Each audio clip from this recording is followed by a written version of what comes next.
ថាបងប្អូនដែលមើលរឿងសាមកុកអ្នកតាមដានចូលចិត្តមើលរឿងសាមកុកប្រកាសជាមានការខកចិត្តជាខ្លាំងនៅពេលដែលស៊ឺម៉ាអ៊ីទទួលជាអ្នកទទួលបានជ័យជំនះទាំងបើនិយាយពីសមត្ថភាពស៊ឺម៉ាអ៊ីអត់ឈ្នះជូកលៀងទេទាំងយុទ្ធសាស្ត្រវាយលុកជូកលៀងមានយុទ្ធសាស្ត្រច្រើនក្នុងការរៀបចំយុទ្ធសាស្ត្រវាយលុកឲ្យឈ្នះគោលសត្រូវការជាពិសេសនៅឈុតឆាកចុងក្រោយនៅភ្នំសាំងហ្វាងនៅពេលដែលជូកលៀងបញ្ឆោតស៊ឺម៉ាអ៊ីឲ្យចេញពីបន្ទាយរហូតទៅដល់ជ្រោះសាំងហ្វាងដែលយកអង្គទម្លាក់ឲ្យផ្ទុកទាំងធ្យូងថ្មដើម្បីដុតបំទុះនៅពេលដែលស៊ឺម៉ាអ៊ីឈ្មោះទៅដល់ក៏ប៉ុន្តែនៅពេលដែលស៊ឺម៉ាអ៊ីឈិតផុតដង្ហើមទៅហើយវាទៅជាមានភ្លៀងទៅវិញដែលជាហេតុធ្វើឲ្យជូកលៀងបន្ទោសព្រំលិខិតដែលព្រំលិខិតអត់ឲ្យជូកលៀងឈ្នះតែបើយើងនិយាយមើលស៊ឺម៉ាអ៊ីវិញតើស៊ឺម៉ាអ៊ីមានសមត្ថភាពគេស៊ឺម៉ាអ៊ីមានសមត្ថភាពតែម្យ៉ាងគត់នៅពេលដែលចេញច្បាំងជាមួយជូកលៀងគាត់អត់ដែលបានយកឈ្នះទៅលើសមរភូមិជាមួយជូកលៀងទេគឺយកឈ្នះតែម្យ៉ាងគឺយកឈ្នះចិត្តសាស្ត្រគឺការពារ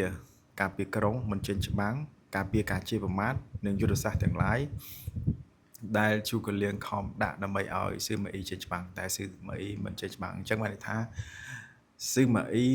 ជាអ្នកពូកែខាងអត់ធ្មត់និងលាក់អត់ធ្មត់មិនចេញច្បាំងនិងជាអ្នកពូកែលាក់យ៉ាងជ្រៅនៅគំនិតរបស់ខ្លួនក៏ប៉ុន្តែចុងបញ្ចប់ស៊ឺម៉ាអ៊ីបែរជាសម្រេចបានលទ្ធផលដែលជាហេតុធ្វើឲ្យអ្នកមើលទាំងឡាយហាក់បីដូចជាអន់ចិត្តហើយអត់ពេញចិត្តសម្រាប់លទ្ធផលចុងក្រោយប៉ុន្តែបើទោះបីជាយ៉ាងណាក៏ដោយវាជាប្រវត្តិសាស្ត្រពិតហើយជាក់ស្ដែងខ្ញុំជឿថានៅក្នុងដំណើរជីវិតរបស់មនុស្សប្រកាសជាមានអាចថាដូចរឿងសាមកុកដែរអ្នកខ្លះគាត់ពូកែគ្រប់យ៉ាងក៏ប៉ុន្តែ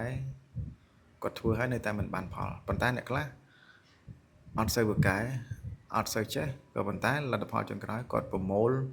លទ្ធផលពីគេដោយស៊ឺម៉ាអ៊ីអញ្ចឹងគឺគាត់ប្រមូលលទ្ធផលរបស់រាជវង្សរបស់ឆាវរាជវង្សអ៊ួយហើយគាត់ជាអ្នកទទួលផលចុងក្រោយទៅវិញប៉ុន្តែពីការខិតខំប្រឹងប្រែងការត្រួសត្រាយពីដំបូងមកគឺគាត់គ្មានការត្រួសត្រាយឬក៏គ្មានការខិតខំប្រឹងប្រែងអីជាដុំកំភួនទេប៉ុន្តែប្រហែលជាព្រំលិខិតតម្រូវឲ្យគាត់ជាអ្នកសម្រេចបានលទ្ធផលហើយទទួលយកលទ្ធផលរបស់គេដែលទាំងតែគាត់មិនបាន